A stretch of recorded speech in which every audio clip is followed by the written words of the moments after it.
और यहाँ पे आप देखिए लिखा है कि समूह एक शब्द है जिसका प्रयोग मुख्यतः हम लोग 3 अर्थ में कहते हैं। देखो जो ग्रुप है ना बेटा, उसको कॉमनली हम लोग 3 अर्थ में बताते हैं।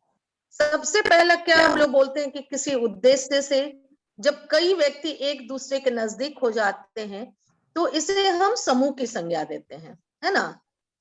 जैसे सड़क पर चलते हुए व्यक्तियों का समूह, रेल में बैठे यात्रियों का समूह।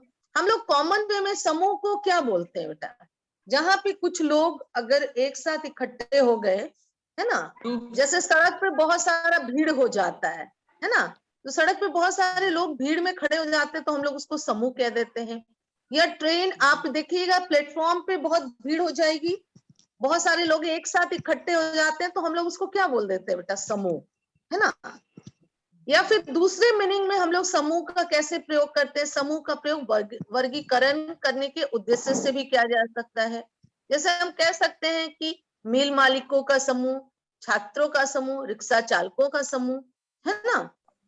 तो कॉमन वे में जो फर्स्ट पॉइंट और सेकंड पॉइंट जो आपके स्क्रीन पे दिख रहा है बेटा, हम लोग इसी को समूह कहते हैं, ठीक है। दिख रहे हैं आप लोग को स्क्रीन पे? यस तुम मैम। लोग बेटा, तुम लोग बेटा मोबाइल को ना ऐसे कर दो, क्या बोलते हैं उसको, हॉरिजॉन्टल में कर दो, हॉरिजॉन्टल ना, उसमें उसमें करोगे तो साफ दिखाई पड़ेगा। हाँ तब साफ दिखाई पड़ेगा बेटा, ठीक है ना।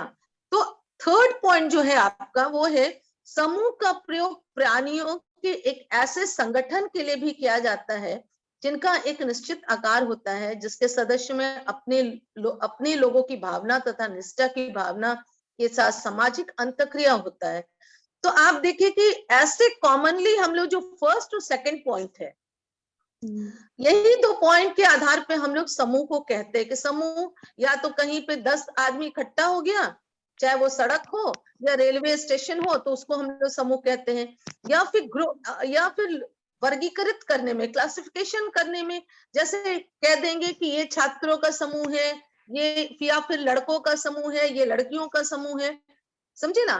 तो इस तरह से हम लोग बस इन्हीं दोनों मायने में समूह को बोलते हैं। लेकिन जो थर्ड पॉइंट है, आप देखिए आपके स्क्रीन पे थर्ड पॉइंट दिख रहा होगा, सब लोग को दिख रहा है बेटा आप लोग को? जी।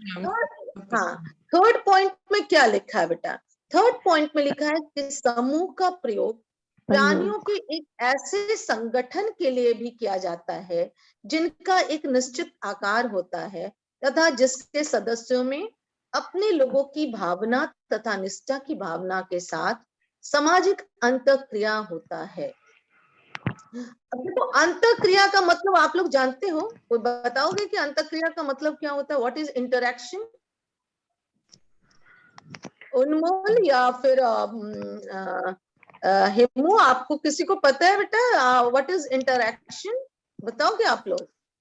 आपस में मिलते हैं ना मैम, इंटरैक्शन तो उसी को बोलते हैं, मिलना जुलना। अब मिलना जुलना, अब अभी बता रहे बेटा, इंटरैक्शन का जो एक्चुअल मीनिंग होता है कि मतलब 2 लोग आप मिलते हो तो आपका प्रभाव, या फिर एक ग्रुप है, एक ग्रुप के साथ आपका इंटरैक्शन हो रहा है, या एक व्यक्ति के साथ आपका इंटरैक्शन हो रहा है, तो उस ग्रुप का प्रभाव आप पे पड़ना और आपका प्रभाव उस ग्रुप पे पड़ना, तभी अंतःक्रिया माना जाएगा, है ना। जैसे अभी हम और आप बैठे हो, मैं पढ़ा रही हूँ और आप पढ़ रहे हो, तो हम जो पढ़ा रहे हैं उसका प्रभाव आप पे पड़ रहा है, ठीक है। और आप जो सुन रहे हो, जहाँ पे कंफ्यूजन होती है, वो आप कुछ बोलते हैं तो आपका प्रभाव मेरे ऊपर पड़ रहा है। तो ये जब तक एक दूसरे पे प्रभाव नहीं पड़ता है बेटा, तब तक उसको अंतःक्रिया नहीं कहेंगे, है ना। तो अब देखो यहाँ क्या लिखा है, आप इसी थर्ड पॉइंट्स को हम लोग यहाँ पे एक्सप्लेन करेंगे कि स्पष्ट हुआ कि समूह का प्रयोग उपयुक्त तीनों अर्थों में किया जाता है ना। समूह का जो अर्थ है जो है वो तीनों अर्थों में किया जाता है ना, परंतु समाज मनोविज्ञान में समूह का जो अर्थ है वो तीसरा अर्थ में किया जाता है ना। जो थर्ड पॉइंट आप देख रहे होगे, आप थर्ड पॉइंट देख रहे हैं कि समूह का प्रयोग, जो थर्ड पॉइंट है, हम लोग सोशल साइकोलॉजी में इसी थर्ड पॉइंट को एक्सप्लेन करते हैं कि समूह के बारे में, ठीक है ना। जी मैम। अब देखो क्या है, स्पष्ट हुआ कि समूह का प्रयोग उपयुक्त तीनों अर्थों में किया जाता है, परंतु समाज मनोविज्ञान में समूह का प्रयोग सिर्फ तीसरे अर्थ में किया गया, जो आपको थर्ड पॉइंट में दिख रहा है, ठीक है ना। क्योंकि ऐसे ही समूह में सदस्यों के बीच सामाजिक अंतरक्रिया एक सामान्य उद्देश्य की प्राप्ति के लिए किया जाता है। अब देखो कह रहा है कि एक सामान्य उद्देश्य की प्राप्ति के लिए लोगों के बीच में एक सामाजिक अंतरक्रिया होता है। अब जैसे मान लो कि आप कॉलेज में आते हो, टीचर्स और स्टूडेंट्स के बीच में एक इंटरैक्शन होता है ना। जी मैम। ये इंटरैक्शन जो होता है बेटा, वो इसलिए होता है कि टीचर्स का और आपका एक सामान्य उद्देश्य है। टीचर का उद्देश्य है कि बच्चा अच्छे मार्क्स से पास करे, है ना, और जी। बच्चों का उद्देश्य होता है कि हम पढ़ाई अच्छा करके और अच्छे मार्क्स लाएं। तो यहाँ पे क्या हो गया, दोनों का एक सामान्य उद्देश्य हो गया, एक टीचर का भी और आपका भी। क्लियर हुआ आपको यहाँ पे? जी मैम। ये चीज क्लियर हो गया।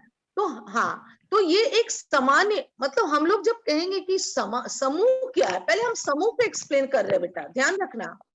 What is the meaning of group? I am explaining you about what is the meaning of group. Okay, group का मतलब क्या होता है। तो जो थर्ड पॉइंट है आपका, आप देखे होंगे स्क्रीन पे, उसी थर्ड पॉइंट को सोशल साइकोलॉजी में समूह के बारे में कहा जाता है। तो वहां क्या बोला बेटा, एक सामान्य उद्देश्य के लिए जब तक सामाजिक अंतरक्रिया नहीं होगा तब तक उसको ग्रुप नहीं बोलेंगे। तो हमारा जो है सामान्य, हम अभी एक एग्जांपल बताएं कि स्टूडेंट्स और टीचर्स क्लासरूम में बैठे हैं, टीचर पढ़ा रहे हैं और स्टूडेंट्स पढ़ रहे हैं। यहाँ पे जी। दोनों का एक सामान्य उद्देश्य है। टीचर्स का उद्देश्य है बच्चों को अच्छे मार्क्स से पास कराना, और बच्चों का उद्देश्य है अच्छे से पढ़ाई करके अच्छा मार्क्स लाना। तो दोनों का एक ही उद्देश्य हो गया, अच्छा मार्क्स के लिए एक सामान्य हाँ। उद्देश्य है ना बेटा, अच्छा मार्क्स लाना, ठीक हम्म। है। तो यहाँ पे दोनों के बीच में इंटरेक्शन हो रहा है किसी सामान्य उद्देश्य को प्राप्त करने के लिए। क्लियर हो गया? जी मैम। यहाँ पे हो गया, ठीक है। क्योंकि ऐसे ही समूह में सदस्यों के बीच सामाजिक अंतरक्रिया एक सामान्य उद्देश्य की प्राप्ति के लिए किया जाता है ना। पहले अर्थ में जो सूचना बनता है उसमें भी सामाजिक अंतरक्रिया होता है, परंतु वह क्षणिक है। अब देखो यहाँ पे